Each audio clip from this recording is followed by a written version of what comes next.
Welcome to the Killer Innovation Show, the longest continuously produced podcast in history.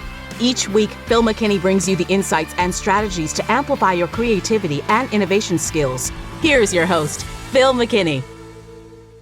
Welcome to the show. How are you doing this week? We are still in the bus on the road traveling, having a great time. It's been quite nice weather here in Florida area, which is where we're at right now. I'm getting ready to head back to Colorado here relatively soon, and we will be back in the main studio there. In the meantime, this week, I want to talk about the challenges of really trying to innovate hard, and I mean extremely hard, complex problems. Now, in the past, we've talked a lot about innovating new products and new features and new gadgets and new technologies. And it's easy to want to shy away from those really hard, complex, socially impacting types of problems. But look, we're innovators. Why not us? Why not us trying to solve some of these really hard, what I and others now call on a regular basis these wicked problems? Wicked hard, wicked complex. Problems that we tend to throw our hands up and say, this is impossible. There's no way to solve these kinds of problems. Well, there is. It's not really about solving them. It's about innovating them. And the task here is not to innovate once, but to innovate continuously as we try to improve, change, make things better. So this week's show is about innovating wicked problems. And this is a topic that I've tried over many years. I share in the show the work with the Department of Education and my frustrations and what I've gained now that I've had, almost 10 years of perspective since that project, of what I learned on how do you have to think about wicked problems differently. So this show is going into new territory. I hope you find it useful. Before we hop into the episode, though, I would ask that you go ahead and like the show and give us a thumbs up and share it with others. And with that, let's jump into this week's episode on innovating wicked problems.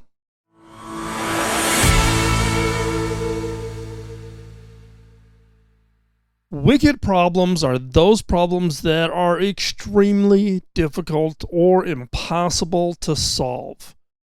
The role of an innovator is to solve problems. Wicked problems are a completely different category. The best personal example I can give you is my project that I did with the Department of Education. I wrote about it in my book, Beyond the Obvious. This was a project to try to innovate K through 12, kindergarten through 12th grade education in the United States. And this was to run a series of workshops in order to transform education. And I tell people post that project that if I ever think about doing a project like that again, just shoot me. It was an extremely, extremely frustrating project. But now that I have some time and some perspective and have been able to look back on it, I realize that it qualified as what I would call a wicked problem. Not just a problem, but education being an example of a wicked problem. Now, what do I mean by a wicked problem? Well, first of all, it's, the perspective, the knowledge, the definition of the problem is inconsistent. It's changed. It's morphs over time. The other is that the number of people and opinions change, and they can be numerous. The ecosystem of people who have an interest in education, everything from policymakers to unions to teachers to parents to the students themselves all have different opinions and all think that their opinion is the most important. The other is for a wicked problem is it has a large economic burden or risk. You mess up with education, what happens? You impact a generation of people. You impact their education and their preparedness to compete in the marketplace. And wicked problems are interconnected. By nature, these problems are impacted or interfaced or entangled with other problems. Education being the example we're talking about today, that entanglement includes everything from economics, schools in poor areas versus, richer areas, urban, rural. It isn't just about solving education. You have to solve all of these other entangled problems. Now, when you look at a wicked problem, we quickly just become overwhelmed as to the scale and the complexity. It's like, well, what can I do? What can I do to solve the K-12 education issues inside the United States, as an example? And we tend to just throw our hands up. The complexity really comes from this entanglement. The problems aren't just standalone problems, but the complexity grows. Take, poverty as an example. If you look at poverty is linked to education, but poverty is also linked to nutrition. The economy problem, the economic growth, the economic disparity has an impact on nutrition, and so on, and so on, and so on. So if you want to pick a problem just of education or just poverty, they're not standalone problems. It's this complexity, this entanglement that tends to overwhelm the best of us from how do we solve it. Now, the other challenge that we have with wicked problems is each of these have their own ecosystem or set of organizations trying to solve the problem. Some people are focused on education. Some people are trying to solve poverty. Some are trying to solve nutrition. Some are trying to solve the economic disparity problem.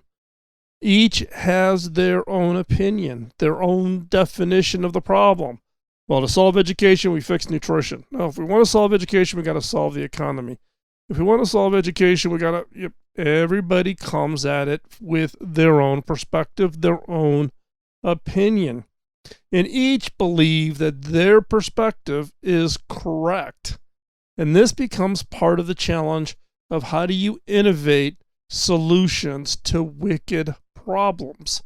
And that is getting people to have a different perspective, to think about the problem in a different way.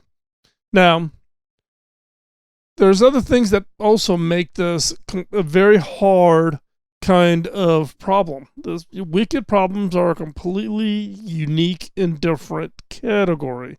As we said, the ecosystem depends on how the problem is defined. And then how do you think about that problem? How you would define the education problem will be different than how I define the education problem. The stakeholders having radically different worldviews, and they frame the problem differently. The constraints that the problem is subject to, so the constraints of budget and laws and regulations and union contracts, and you go on and on and on and on. The constraints that they're subject to, and also what are the resources? Are there the resources available? Dollars, time, commitment to make it happen. So these constraints and the resources also change over time, and they have an impact on can you solve a wicked problem. And let's fundamentally understand and agree on one thing. Wicked problems are never fully solved. They don't go away. The education problems that we have today are just different than the education problems that we had, when I was in grade school in the 60s, or my parents were in their grade school, or my grandparents, or my great-grandparents. The problems are never solved definitively. Now, it changes with actions. So as you try something, you solve poverty, you solve nutrition, and it has an impact on education. That just doesn't solve the whole education problem, but those actions have some form of impact, and now the problem's different. The education problem is different. So wicked problems don't go away. That's another big part of the frustration. Hugely complex, hard to do, lots of opinions, and they just never end. So, in my opinion, the keys to success in even thinking about how to solve or how to innovate solutions to wicked problems is two things. One is multidisciplinary collaboration. It isn't just about having an expert in one field. It's having an expert in a variety of fields. If you want to solve education, you need nutritionists, you need economists, you need educators, you need parents, you need social behaviorists, you need multidisciplinary collaboration to a scale that most people don't think about. And the second part to innovating solutions to wicked problems is perseverance, endurance, grit, whatever term you want to use with it. That is what is going to be required, because this is never done. You take a step, you have some impact, you take another step, you have some more impact, and you keep going. There are a few strategies to tackling wicked problems. Those strategies include, one is an authoritative strategy. What do I mean by that? Basically, you vest responsibility into the hands of a few people. You basically say, this individual or this small group of people get to make the decision. Everybody else lives with the decision that they come up with. Now, this reduction of number of people simplifies the complexity problem, but the con also is that the decision makers may not take into account the perspectives from some of the other areas of the problem. If you're going to solve education, maybe they don't think about nutrition, or maybe they don't think about the economics issues, etc. So authoritative is one strategy to go after and really tackle these wicked problems. Second strategy for tackling wicked problems is competitive. Use a competitive strategy. Pit opposing points of view against each other. Create a competition. Encourage aggressiveness, encourage trying to prove themselves right. Now, the advantage is you get a lot of different solutions are presented, and you get a chance to pick the best ideas. The con is this creates a confrontational environment, which reduces knowledge sharing. Now remember, I talked about before, one of the key approaches to solving this is what? And that is broad, multidisciplinary collaboration. You have to have people with a variety of background. You have to collaborate. If you use a competitive strategy to tackle these wicked problems, you reduce knowledge sharing. That's anti-collaboration. That's one of the big cons. The third strategy is collaborative. You engage the stakeholders to find the best possible solution. You get people to share and argue their points and have discussions and share knowledge. Now, the advantage is everybody feels heard. The con is this takes time. Collaborative approach is probably the slowest way to solve a wicked problem. Authoritative, giving the power and authority to one person to make the decision and make it happen, and everybody else just lines up and lives with whatever the decision is, pretty quick. Lots of cons. Competitive, You got people coming at it from their own individual perspectives, but you don't come up with the best solution, I don't think. Collaborative, best solution. People feel heard. However, it takes a long time. It is by far the slowest approach. So you got 3 different ways that you can go off and tackle these problems. Now, part of the need at this point, though, is not to think about that you're going to solve the problem, that you're going to solve this wicked problem and it's go away. I've talked about it before. These problems never go away. They just morph. So it's not about finding a solution. It's about finding an intervention. What is the right intervention you do now that improves it, knowing that once you improve it, then the whole issue is going to change and morph. Something else is going to crop up, and then you got to find that next intervention. Don't seek the answer to eliminate the problems. That's the typical strategy for innovators. We want the best idea, the best innovation, solve it, boom, ring the bell, we're done. We have to get away when we're dealing with wicked problems from seeking the answer that eliminates the problem. Instead, focus on actions that can intervene, that can make it better. Then make that action. Then go back and circle back looking at the problem and then repeat. Find that next action, intervene, relook at the problem, repeat. Action, change, action, change. Just keep doing it over and over and over again. So just to summarize, the 4 elements to innovating solutions or innovating wicked problems are: 1, recognize that there is an adaptive vision. As I talked just before, it's not about finding the solution, it's finding that intervention. But once you make that intervention apply, guess what? The problem changes.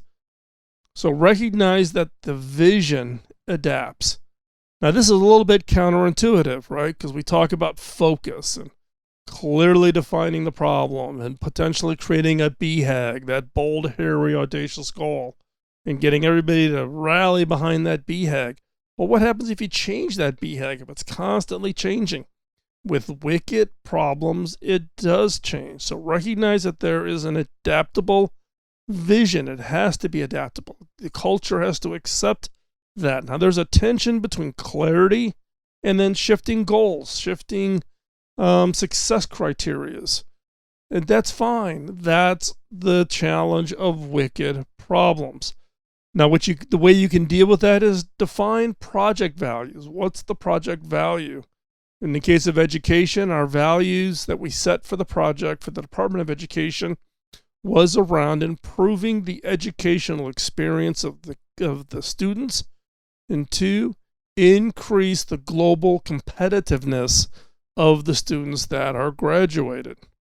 So define the project values. Everything else internally, those will change. Individual projects change. You think you've got a solution, you define that problem, you've defined that vision, and it's going to change. Get prepared for that. This is different than locking down this long-term vision and everybody rallies for multiple years or decades around a single vision. That does not work for wicked problems. The second element for innovating wicked problems is create an idea-safe environment. We've talked about collaboration and bringing together people with a lot of different skills, backgrounds, and areas of expertise. You need to create an idea-safe environment. You need to acknowledge people's ideas and contributions. You need to experiment. You need to take those ideas and try them and see if they work and see if they have, some form of impact. And you need to encourage social bonding. You need to remind people of what we're trying to achieve, improve the educational experience of children, and to create global competitiveness of the students that graduate. And so with that, bringing people back to the project vision, it has a huge impact from the standpoint of that becoming kind of the cornerstone, the anchor for all of the discussions. Number 3 is enable knowledge sharing. Get people to open up, share their areas of expertise. One of the challenges of wicked problems is empathy. We come at it with our perspective, our opinions, our political biases, our educational biases. We look for confirmation biases, right? Knowledge sharing, getting other experts in the room that have a different perspective and a different opinion and come with a different history. And so we need to encourage that. We need to frame the differences of the people that are involved in a wicked problem as strengths, not weaknesses. The strength is the diversity of people, the diversity of the opinions, the diversity of the ideas to solve these wicked problems. And one way to do this, and I found this to be the easiest way, is to force face-to-face interaction. Now, face-to-face doesn't always need to mean you got to be in the same room, but it's a lot more engaging and less enticing for people to kind of shut down and play passive-aggressive if they have to interact face-to-face by video conferencing using Zoom or other tools, or even on a phone call or face-to-face. Email, Slack messages, those things just don't create the collaboration, that interaction, that ability to hear and see and feel the emotions, the passion for an idea or an opinion. And so you need to enable this knowledge sharing. And the way to do that is recognize the differences of our strength to solving this wicked problem. And I do it the way I've done it in the past, is that force this face-to-face interaction. Build that social capital amongst everybody that is on the team. And number 4 is recognizing that execution is learning. Avoid the blueprint approach. Don't try to come up with a huge project with a Gantt chart and a bunch of timelines and say, we're going to execute this and that will be kind of how we achieve success. Not going to happen. Wicked problems don't work that way. You're going to take one step. You're going to take one action. As soon as you take that action, you've already changed the problem. Now you got to go back and redefine the problem. I mean, you take that next action, you've changed the problem again. So this is about testing and learning, testing and adapting, testing and reframing the entire problem space over again to find that next action to take that action and go back and redefine.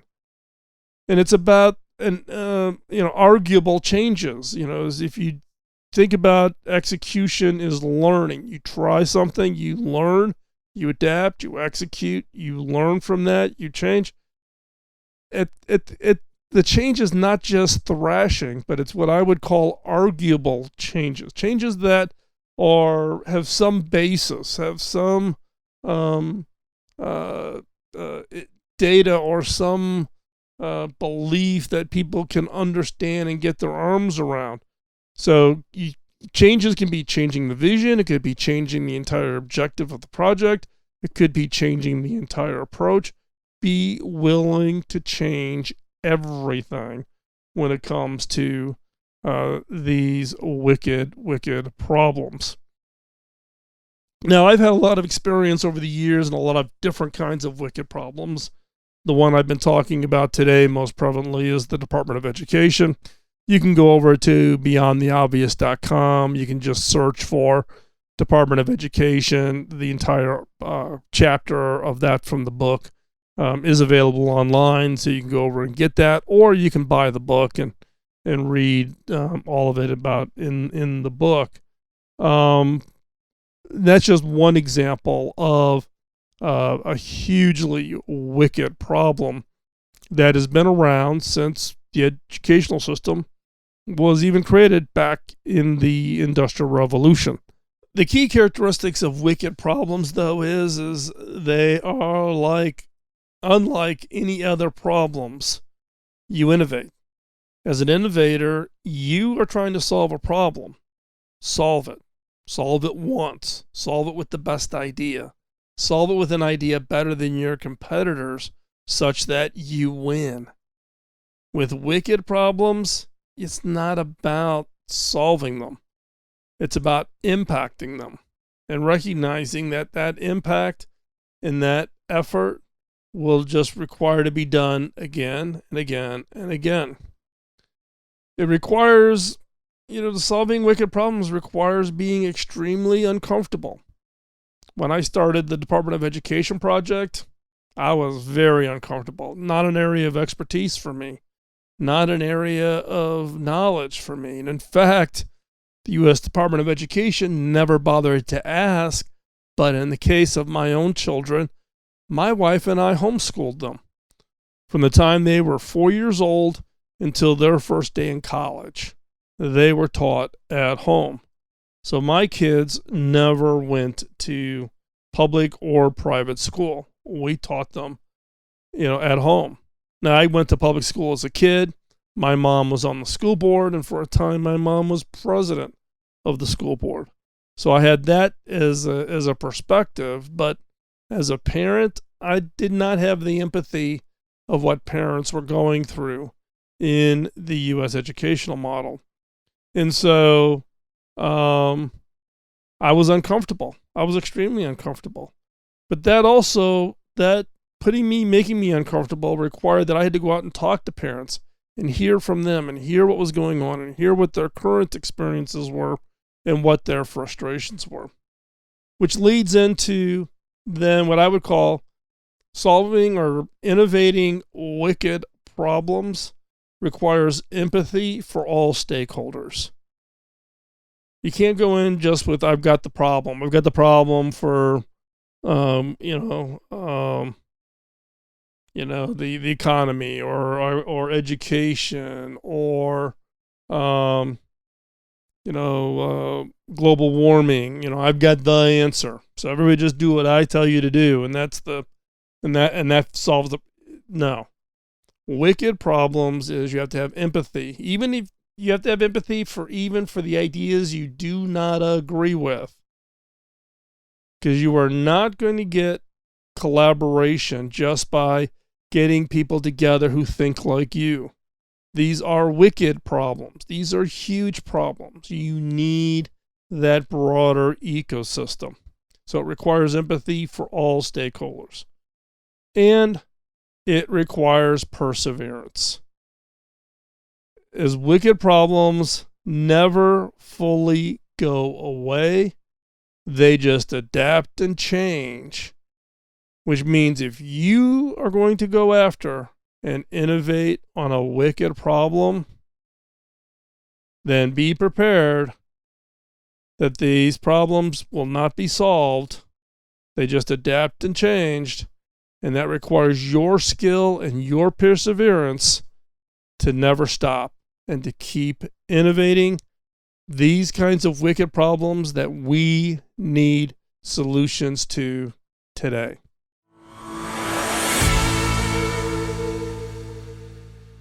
Thank you for taking the time out of your busy schedule to join us here. I know that's a big commitment, and I greatly appreciate it. You taking the time to join me here this week. And hopefully you've been a long-time subscriber, or you will become a long-time subscriber for the show. We are also kicking off season 17. That's right. We just wrapped up 16 years of doing the podcast. We started in March of 2005. We are the longest continuously produced podcast in history. I guess I win the Perseverance Award. So thank you for taking the time. Thank you for sticking with us. As I always say, as we wrap up the show, the one favor that I would ask of you is to share the show with others. We do this show as a way of paying it forward. We give this content away for free.